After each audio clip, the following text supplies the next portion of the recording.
Well, let's give this another try. I got way ahead of myself earlier. A note to me to always make sure you read the stuff in red too. I'll give just a brief introduction to Kyle for those who are watching via Zoom. Kyle is professionally trained as a family therapist, but he also, through graduate school, focused on church history and did his doctoral dissertation on the Joseph Sr. and Lucy Mack Smith family and has been publishing on them ever since. And so we are really fortunate tonight to have him focus on members of that family and their interaction with the Prairie Saints. Kyle.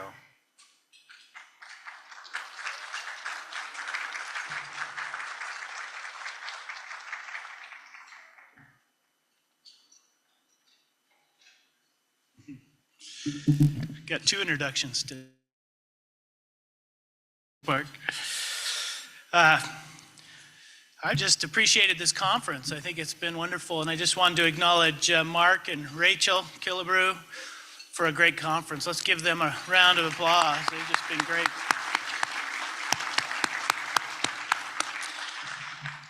On our tour today, one of the things I was particularly touched by was the quilt. For those on the Mountain Meadows tour, and I just found this. This is from Rick Turley's piece of the quilt. What do they call it? The piece. Help me out, Sherry. The block. Thank you. It says, Rick said, "Facing the past to heal the present with hope for the future." And I thought that was really good with our theme of the conference this year,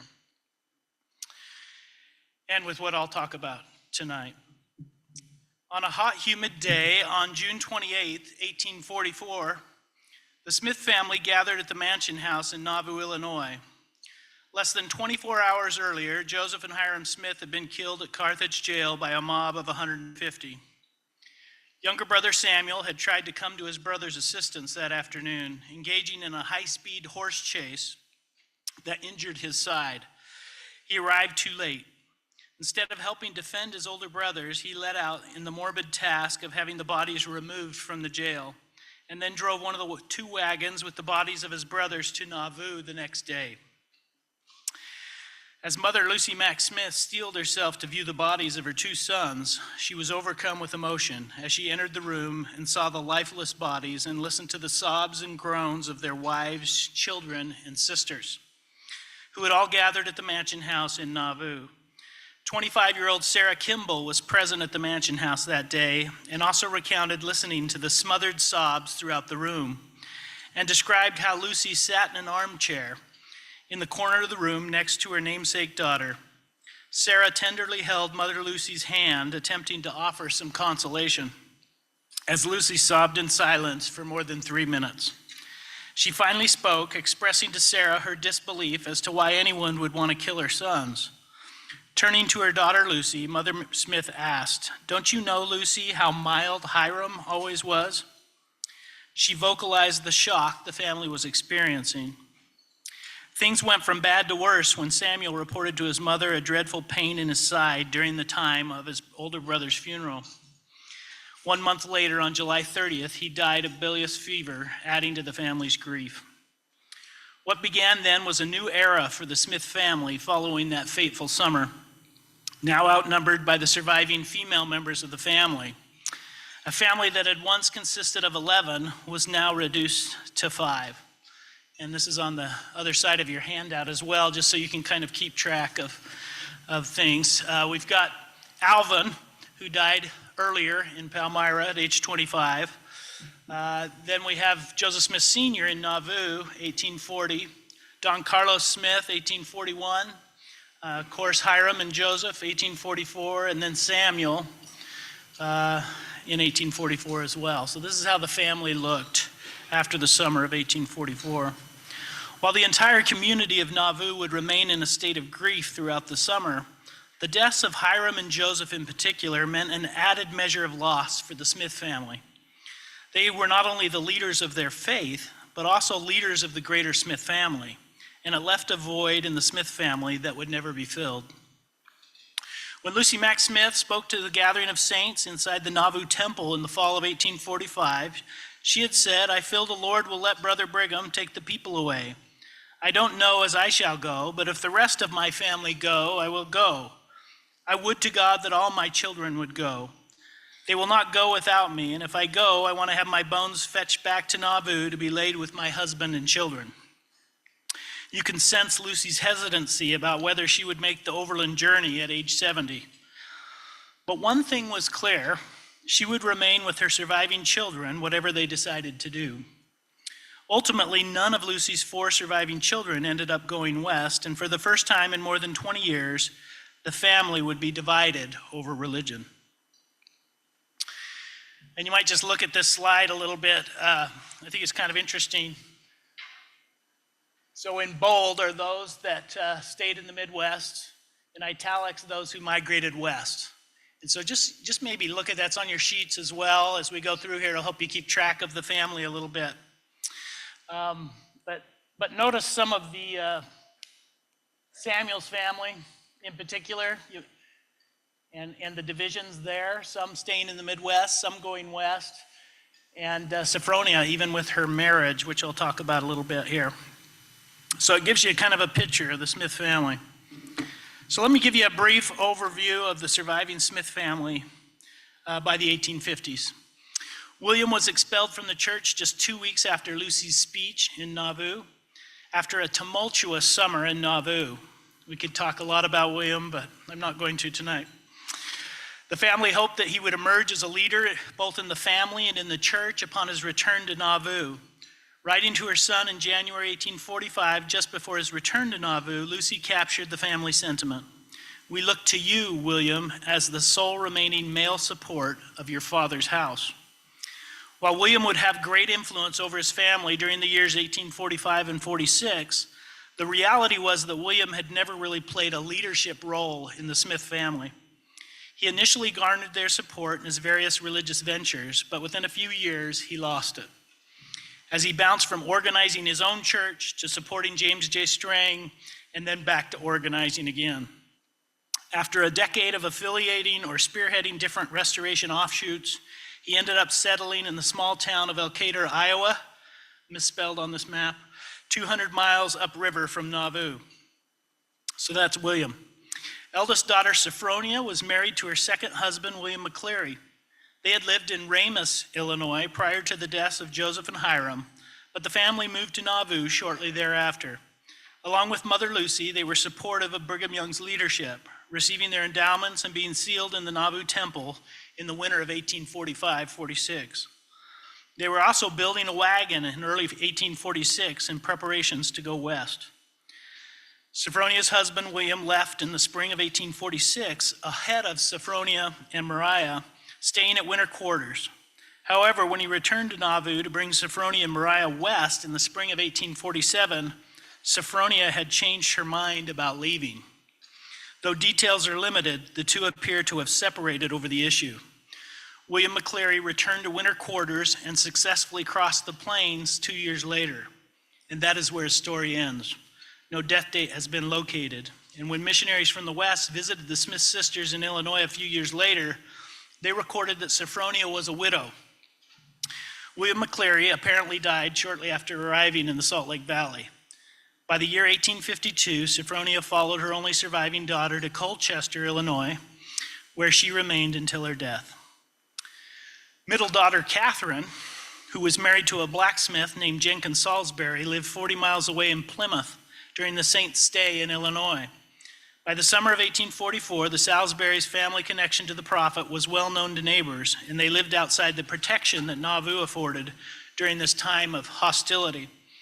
In the months following the Carthage tragedy, neighbors tacked notes to their door that threatened the family that if they did not leave the community, their home would be burned to the ground. After attempting to work in Beardstown, Illinois, they eventually arrived at Nauvoo destitute of means. After a series of mishaps, the Salisburys eventually settled near the eastern edge of Hancock County, Illinois, in the Webster Fountain Green area. That's the same place as Ramus. They changed the name, where the family remained until Catherine's death 53 years later. Her husband Jenkins passed away of typhoid fever in 1853, leaving Catherine a widow to raise 4 boys. And she went through a lot of hardships out there. Some of those who marched to Carthage were her next door neighbors out there in Hancock County. Daughter Lucy, the youngest of the family, was married to Arthur Milliken, and they had lived at Nauvoo since their marriage in 1840. The Millikens led out in looking after Mother Smith during the time period 1844 to 1852. The Millikens eventually will settle in Colchester, Illinois by the year 1856, very near where Sophronia resided, and they remained here for the rest of their lives. Lucy Mack Smith was endowed in the Nauvoo Temple in December 1845. Nauvoo trustees deeded the Joseph Noble home to Lucy in 1846, and she transferred that to her youngest daughter, Lucy, the next year. So Lucy Mack Smith lived with and was cared for by her daughters and granddaughter, Mary Bailey Smith, for 8 years. Most don't realize that and think she was cared for by Emma Hale Smith during that entire time period. In the fall of 1849, Lucy Mack Smith, along with her 2 daughters and their families, all moved to the Fountain Green, Webster, Illinois area, where Catherine was already living. We catch a glimpse of the entire Smith family during the years 1849 to 1852, all residing in Webster, formerly Ramus, with the exception of William. Here they remained for the next 2.5 years.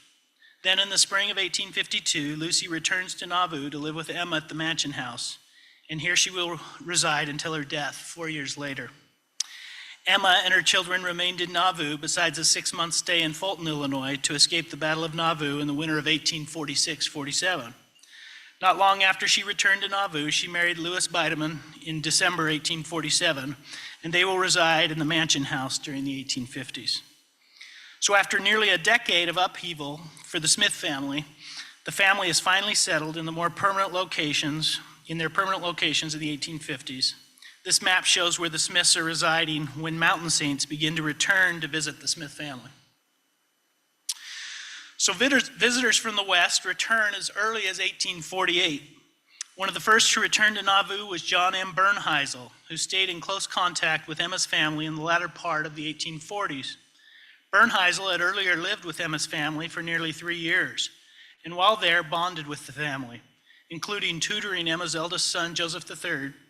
Later, he warned Emma to leave Nauvoo just before the Battle of Nauvoo and helped save the family's belongings from theft when Emma was away in Fulton, Illinois in 1847. He was probably the individual that Emma and her family trusted most among Mountain Saints. He kept up with the family when he traveled back and forth to Washington, D.C. as a diplomat to Congress representing the Saints' interests in Utah Territory. In both 1848 and 49, he reported on visits with Emma at Nauvoo. In a letter he wrote to Brigham Young, he reported that Emma received me in the kindest and entertained me in the most hospitable manner, but at the same time found it surprising that she did not make a single inquiry in relation to the valley, the church, or any of its members. His report foreshadowed the experience of many Mountain Saints over the next decade when interacting with Emma. He commented on the remarkable growth of Emma's sons and on our daughter Julia's recent marriage. He also took time to visit with Lucy Mack Smith and reported that her health was very feeble and wondered if she would survive another winter. He added that Lucy inquired after you and others. Mother Lucy continued to welcome visitors from the West during her final years, primarily after she returned to Nauvoo to live with Emma. Peregrine Sessions visited Nauvoo in November 1852 and recorded that he stayed at the mansion house where Lucy was residing. I saw the mother of the prophet Joseph. She was quite feeble, but recollected me and appeared quite glad to see me. Horace Eldridge, an LDS leader at St. Louis, reported a similar account with Lucy. The old lady seemed to know me and very much pleased to see me, and made many inquiries about Hyrum and Samuel Smith's families who were in the valley. Mother Smith seemed to retain her recollection very well. She wished me to remember her to all her friends in the valley. Lucy recognized the split in her family and missed her family who had gone west. In one exchange with Enoch Tripp, she embraced him, kissed his cheek, and stated, "I can now die in peace since I beheld your face from the valleys of the mountains." In the intervening years, additional visitors to Nauvoo recounted Lucy's warmth and interest when visiting with those from Salt Lake, and described how she often spoke of her deceased sons with tears in her eyes vindicating their reputations for virtue and truth. Perhaps the most detailed description came from a British convert and poet named Hannah Tatfield King, the only female visitor to document such a visit in the 1850s. Though she was lying in bed propped up by pillows, Lucy had the strength to hug and kiss Hannah. "She's a splendid old lady," described Hannah, "and my heart filled up at the sight of her. She blessed us all with a mother's blessing and bore her testimony to the work of the last days and to Joseph Smith as the prophet of the Lord." Hannah had her daughter, who had accompanied her, gift Lucy a ring as a token of their friendship. And Hannah later memorialized this cherished experience in a poem she wrote about Lucy after her death. Mother Smith's visits with mountain saints were positive and left lasting impressions upon those visitors. Lucy passed away a few years later under Emma's watchful care in the year 1856.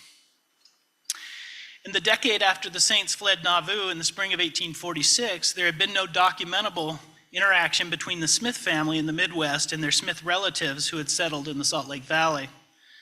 But that began to change by the mid to late 1850s as members of the Smith family in the West began serving missions to the eastern United States and Europe. While en route to their missions, the Smith sisters' cousins, George A. and John Lyman Smith, as well as their nephews, sons of their brothers Hyrum and Samuel, all stopped in Nauvoo and sought out their Smith relatives who had remained in the Midwest. These interactions reveal much about the Smith family relationships and attitudes towards succession in the church. Since nearly all the Smiths who visited from the West were serving missions, there was typically an uneasy tension around filial affection and religion.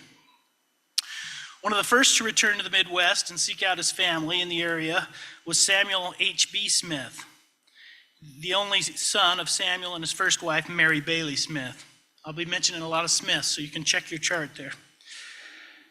Samuel's mother had died in 1841, and he was orphaned after his father died in the summer of 1844. He was the only one of his siblings to immigrate to the Salt Lake Valley in the decade after the death of his father. His sister Mary remained in the Midwest, helping care for her grandmother, Lucy Mack Smith, and after Lucy moved to Nauvoo, Mary lived with the Smith sisters until she married. Samuel was appointed to a mission in 1856 at the youthful age of 17, traveling with a large contingent of missionaries who crossed the plains that spring and arrived in St. Louis, Missouri in June. On the journey east, he was tutored by more experienced missionaries, including his father's cousin, George A. Smith, who turned 39 that summer and was a member of the Quorum of the 12 Apostles. "I had considerable talk with George A. in reference to the Smith family," recorded Samuel during the overland journey. In returning to the Midwest, both were concerned about the well-being of their Smith relatives who stayed in Illinois and were determined to reconnect. After arriving in St. Louis, Samuel remained in the city just a few days before he caught a steamer upriver to Nauvoo, where he headed immediately to the home of his aunt, Emma Smith Bideman. He had just missed seeing his grandmother, Lucy Mack Smith, as she passed away a few weeks earlier. When Samuel visited his Aunt Emma, all four of her sons and her adopted daughter Julia were residing together at the mansion house in Nauvoo. He found Emma and her family comfortably situated, but expected a friendlier reception than he received. They manifested some interest in so unexpected a visit, wrote Samuel of their initial greeting, but at the same time appeared a little shy. His use of the word shy, as recorded in his journal, meant that Emma and her family were restrained in their warmth and affection toward him. Wounds created in the aftermath of her husband's death had been slow to heal for Emma, and her typical welcoming attitude was absent when interacting with those from the West. Joseph F. Smith experienced a similar reception when he visited her a few years later in 1860. Aunt Emma said, "She would have known me anywhere," Joseph F. enthusiastically recorded, "because I look so much like Hyrum, his father." But that is where the familial affection ended. Joseph F. described his Aunt Emma as being very distant and cool. Smith cousins John Lyman Smith and George A. Smith also visited Emma in the years 1855 to 60. And both of them also recorded her reception as, quote, cool and distant. But Emma's reserve toward her orphan nephews, Samuel and Joseph F., still youths at the time, is particularly noteworthy. It must have been psychologically painful to the two young men.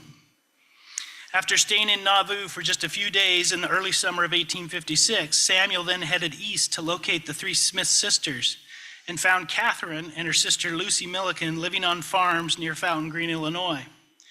Here Samuel also reunited with his older sister, Mary Bailey Smith, who was busily engaged in working in the Millikens' home.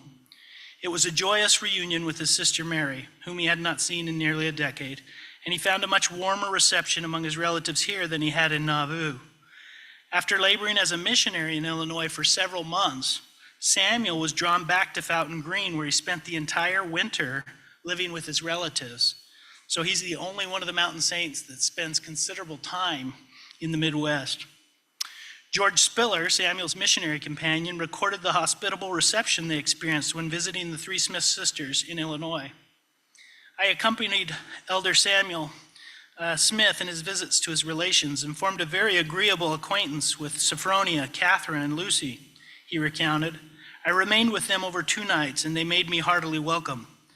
Spiller was anxious to record that although the three Smith sisters had not gone west, they still testified that they knew that their brother Joseph was a prophet of God. You'll notice that the family's continuing faith in Joseph Smith as a prophet and in the Book of Mormon were important themes to mountain saints, and you pick it up in many journals. When they prepared to leave the area, Spiller recounted how the sisters earnestly requested them to return to stay with them as soon as they could. Spiller doesn't stay the winter with Samuel, just Samuel stays there with the family. It appears that spending more time in the area also helped Samuel win over Emma and her children. Joseph III reported that Samuel assisted him on his farm that winter, where he helped with the daily chores. One morning when Joseph III went to call Samuel to breakfast, he discovered him preparing for his mission by preaching loudly and earnestly while throwing hay from the upper loft of the barn. Samuel had apparently been so focused on his sermon that he became distracted from his work. And when Joseph III opened the door, he discovered nearly 2 tons of hay laying on the floor of the barn. "Hello there, Sam. What are you up to?" Joseph III shouted. The exhorting suddenly stopped, and his face appeared at the opening. When he saw the great pile of hay down below, he was astonished and quite chagrined. We laughed heartily over the incident. I told him he must have been greatly enthused to lose himself like that. He said he guessed he was.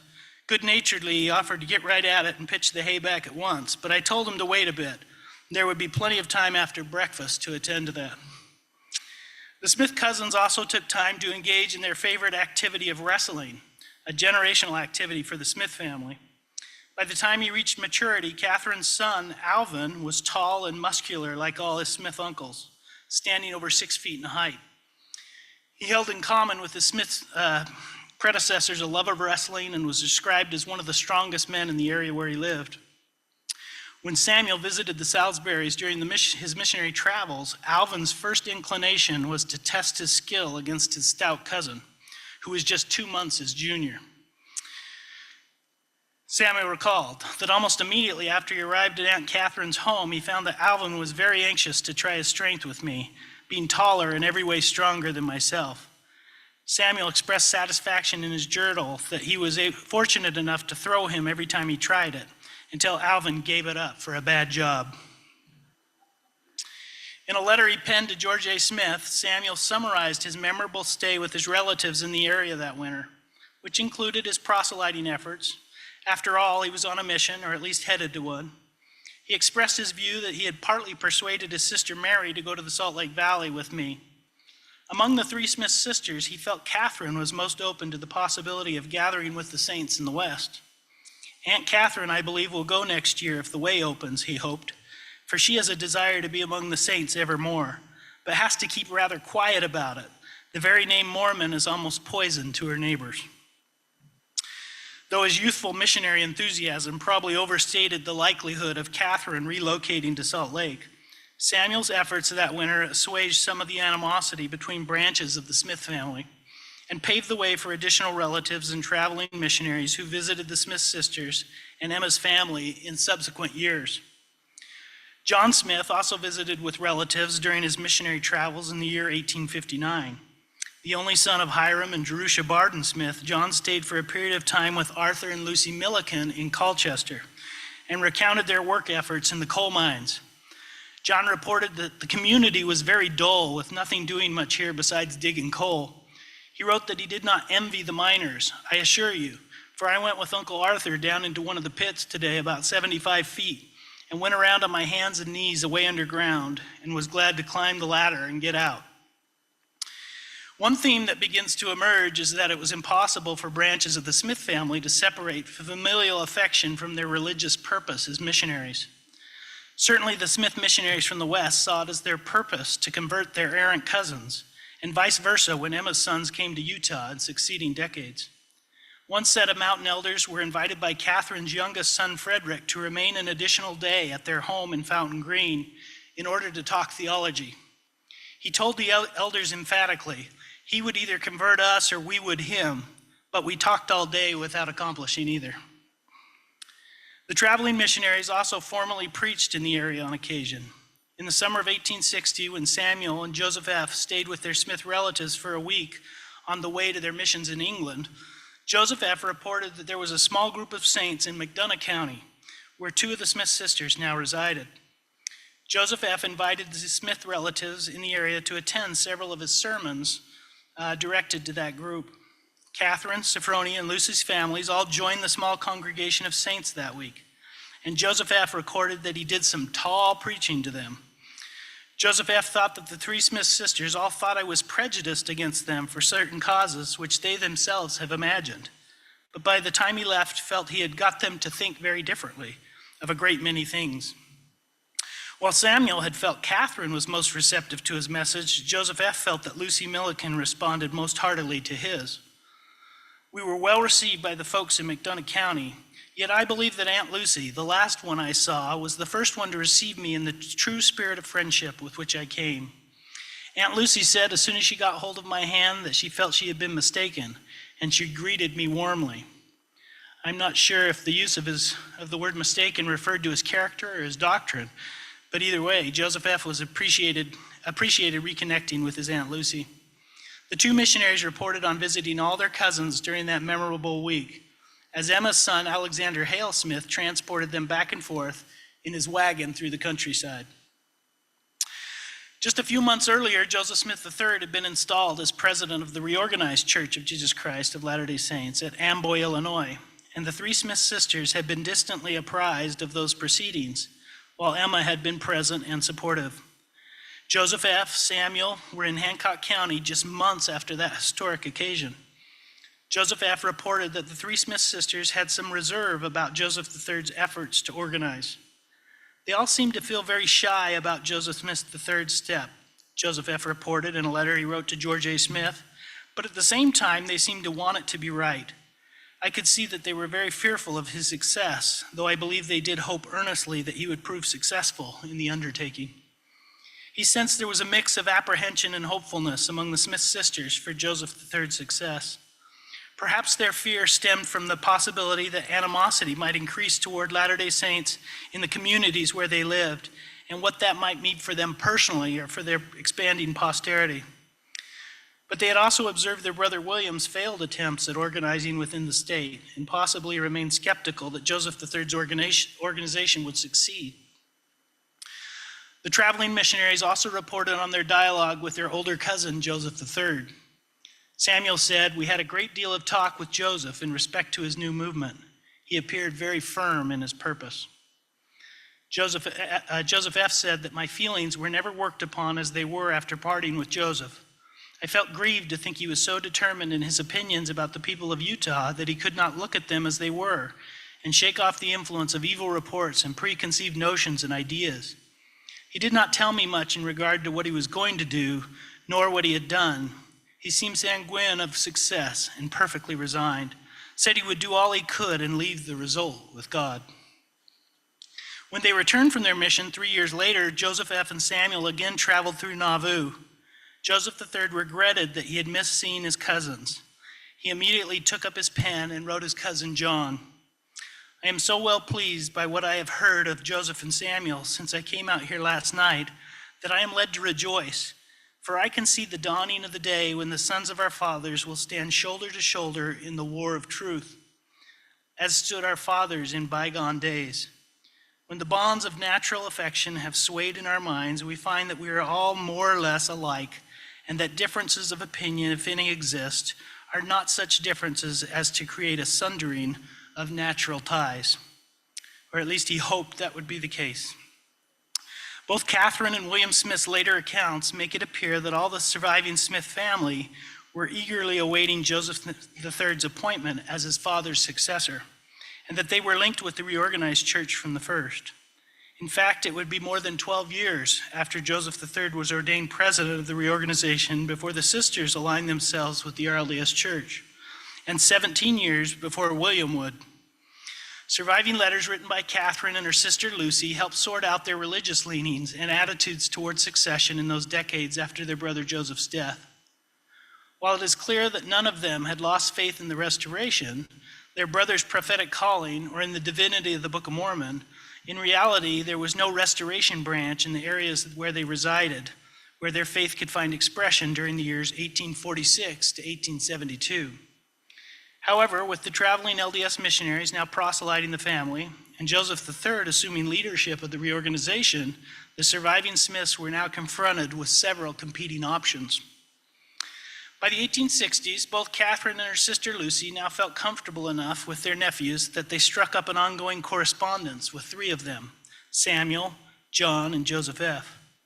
Writing to her nephews living in Salt Lake Valley in the fall of 1865, Catherine vented her frustration that Joseph III and his brothers had not shown more interest in involving her family with the reorganization. It had been more than 5 years since Joseph III had been appointed president, and thus far they have entirely forsaken us, wrote Catherine pointedly. They manifest no interest in our eternal welfare, and they have never invited us to come and take a helping hand with them. At that juncture, she appeared open to uniting with the saints in the West if the circumstances were right. For my part, I would be exceedingly glad if all of us, the connection, one and all, could live in a society together and believe in one Lord, one Savior, one faith, one baptism. The challenge was how to bring that desire to fruition, as she seemed unwilling to relocate, but emphasized that it was the sincere desire of my heart that all the family could see eye to eye and rejoice in the Holy One of Israel.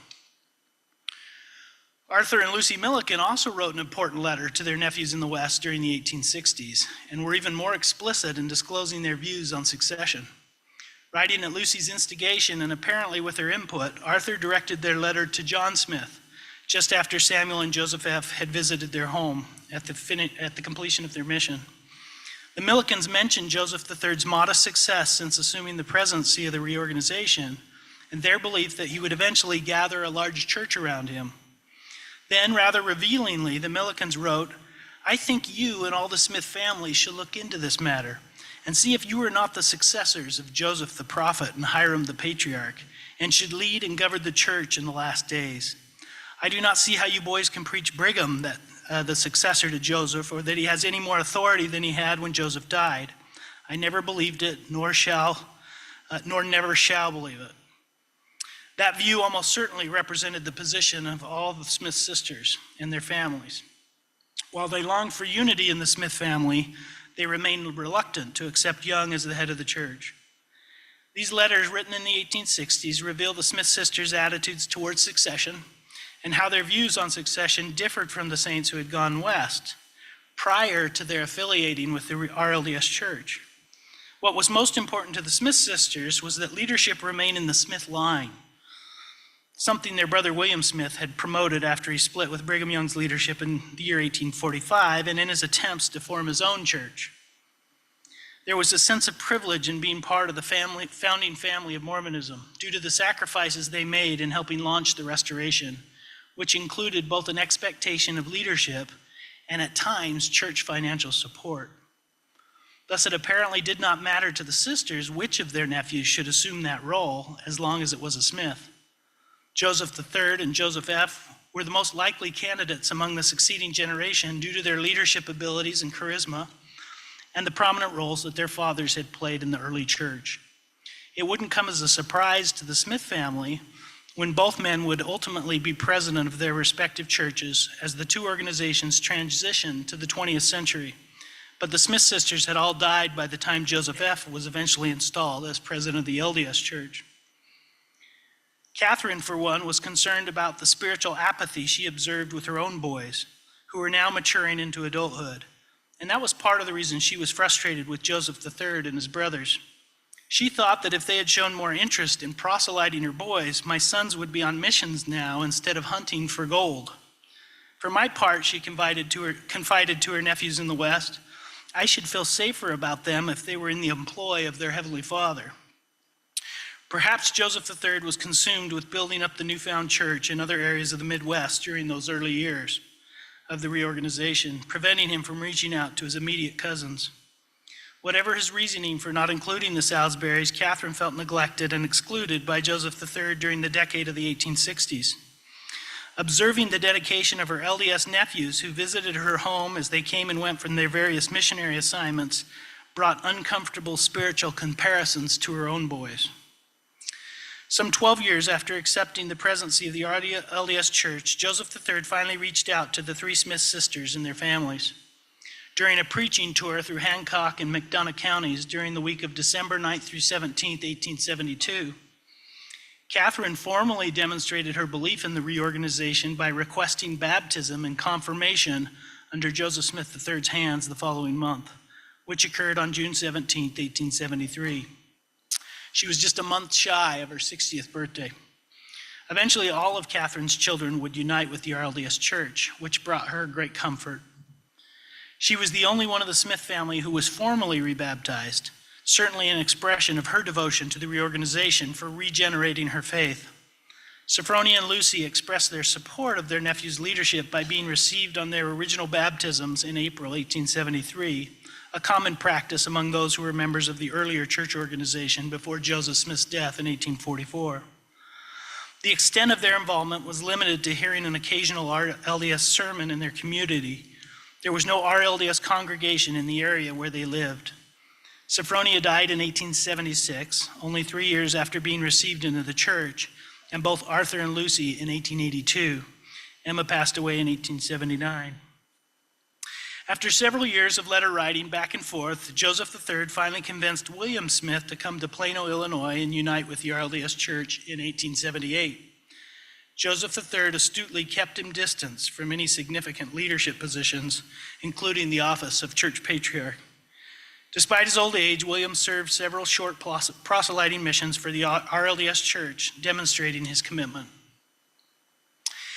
After establishing warm relationships with her nephews for more than a decade, Catherine felt comfortable enough with the saints in the West to reach out to Brigham Young for financial assistance. On April 29, 1871, she wrote directly to Young, petitioning him for $200 to help her build a home just a few miles northeast of Fountain Green. Young promptly responded to her request, writing that the memory of our beloved prophet is deeply cherished in the hearts of the saints, and for his sake, his relations and members of his family, notwithstanding differences of opinion, are kindly regarded. Young sent the $200 with a traveling missionary named Warren Dusenberry, who arrived with the money in less than a month after her initial request. Catherine immediately wrote to Young, indicating the money was thankfully received and that she was certain the money would prove to be the blessing I desired of it. I feel sure the Lord will bless the donor of the gift. Her home was under construction by January 1872, and Catherine described how workers were putting it up as fast as they can. However, Catherine apparently underestimated the costs associated with constructing her home, and she continued to write LDS leaders in Salt Lake City in the ensuing months requesting additional funds. The excitement over the prospect of owning a home and property spilled out in her letters. I send my respects to you, she wrote to Brigham Young and George A. Smith, and my thanks too for the help you have rendered me in sending me the amount to build my house where I can spend my remaining days in. In several different payments, Young eventually sent several additional payments totaling $1,300 in all, so that Catherine could finish her home and purchase 20 acres of land. Catherine continued to correspond with Brigham Young and George A. Smith throughout the decade of the 1870s. For a time at least, President Young's generosity seemed to heal former misunderstandings. Catherine wrote to Young, "My gratitude to you is unbounded, and I shall ever pray for blessings to rest upon your venerable head. I will send you my likeness, and wish you would send me yours in return, that I may look upon it with thankfulness for the great help you have rendered me to me in the hour of my greatest need. Her home was finished by June. George A. Smith visited Catherine in the latter part of 1872 and wrote to Brigham Young describing her home and the gratitude for the financial gift. Catherine is living on the place that you furnished her means to purchase, he explained, and is the happiest woman I have seen on the journey. He depicted her property as a piece of timberland, which your last bounty enables her to increase to 20 acres. And as in all her life, she has never been able to enjoy a home of her own for a single hour, her gratitude to you seems unbounded. After uniting with the RLDS Church, Catherine's public comments about LDS leaders may have contributed to her descendants' misunderstanding about her positive relationship. There were times when Catherine stated that she had been entitled to the monies, stating on several occasions that Brigham restored to me $500 of the Smith estate. It was a similar view that her brother William held and promoted in the aftermath of his brother's deaths, namely that due to the sacrifices the family had made in laying the foundations of the church, they were entitled to financial remuneration. One specific example Catherine recounted was that she believed Orson Pratt and other leaders were receiving profits from the sale of her mother's history, published in 1853.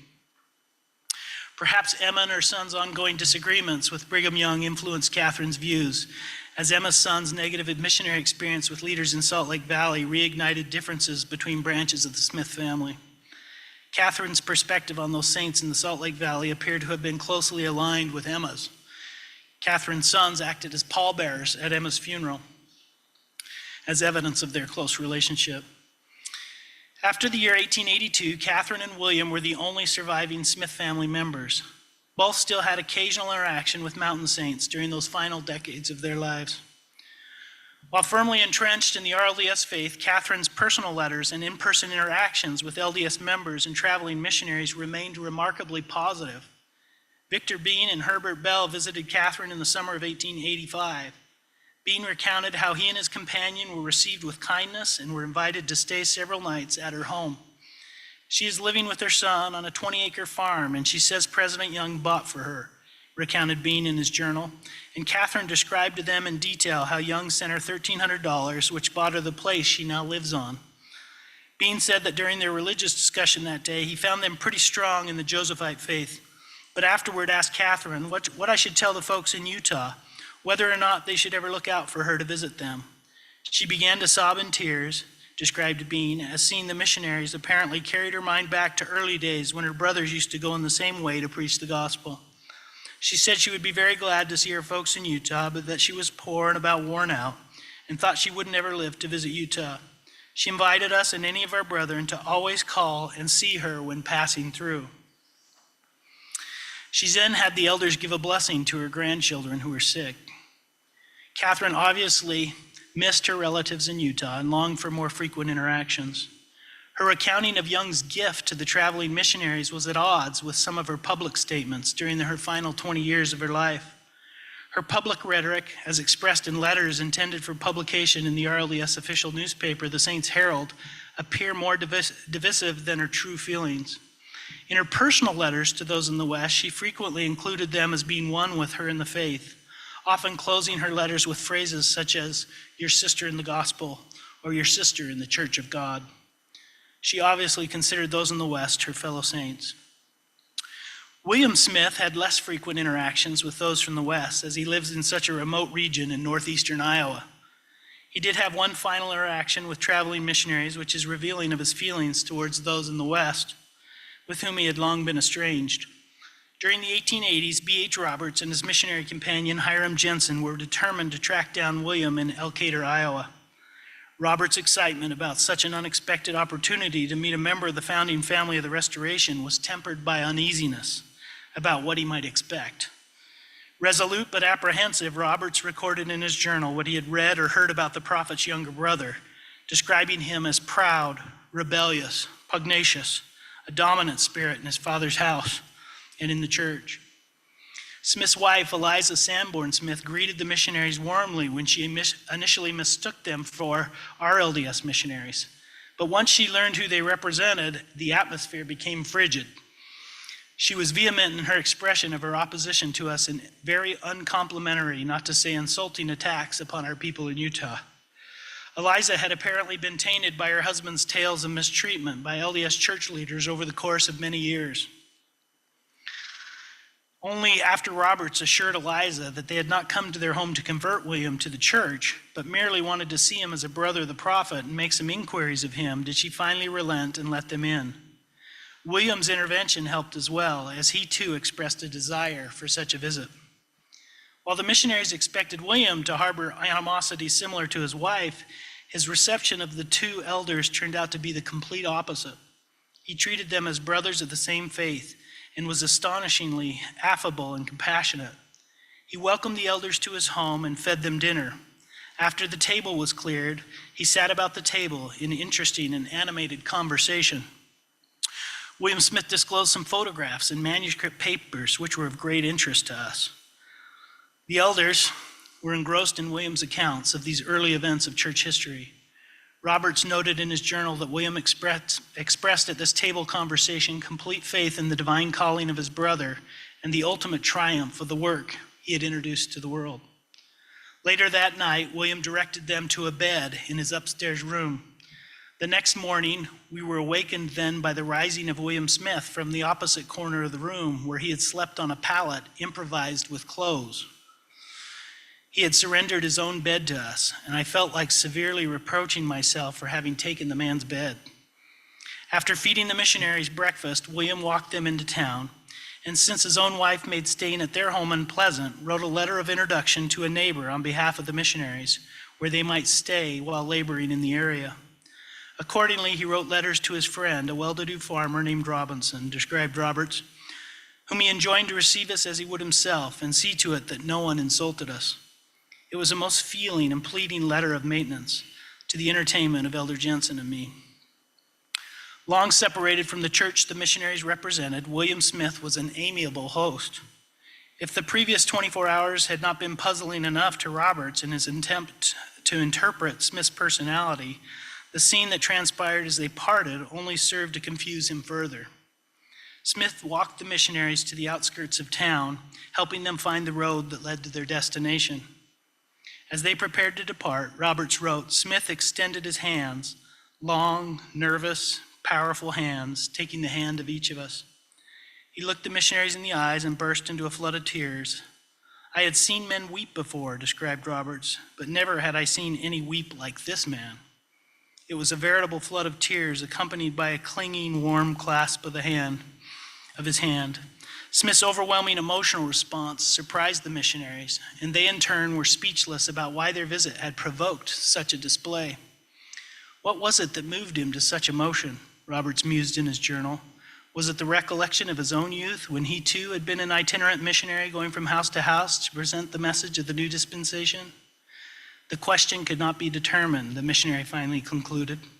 Initially prepared for aggression and argumentation, meeting this last Smith brother left the missionaries bewildered. A short distance up the hill, Roberts wrote of the impenetrable encounter. We stopped to look at the retreating form of the prophet's brother and found that he had turned too. Looking at us, he waved his hand in farewell to us. Midway up the hill, again we turned, only to see the prophet's brother turn to look at us, and again a farewell wave of the hand. So again at the crest of the hill. The third time we looked and saw him turn again, looking at us. A wave of the hand and the contour of the hill had him for the last time from view. It's interesting that both Catherine and William were supportive and engaging with the traveling LDS missionaries during their final years, despite some obvious theological differences. But perhaps that shouldn't surprise us as much as it does. After all, the mountain missionaries were telling the story of Joseph Smith and the coming forth of the Book of Mormon, which was also the Smith family story. The surviving Smith siblings were not just adherents to their shared faith, they were witnesses to and participants in these events. So it's no wonder that both Catherine and William lent such support to the traveling mountain missionaries in their efforts. After all, they were one with the mountain saints in defending the earliest restoration events, protectors of the character of the church's founder, and jointly committed to perpetuating their faith through missionary efforts. In the 19th century, prairie and mountain saints actually held much more in common than they had differences. A need for a restoration, Joseph's heavenly calling, the miraculous coming forth of the Book of Mormon, and a shared history of religious persecution. These universal beliefs and common experiences linked adherents of both churches, including branches of the Smith family.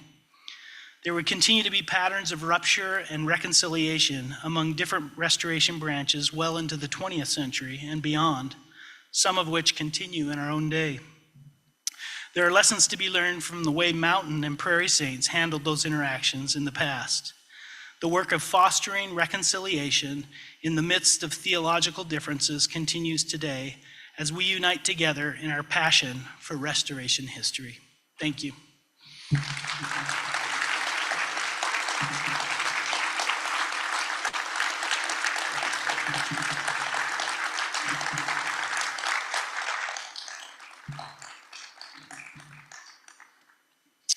Okay, Barbara.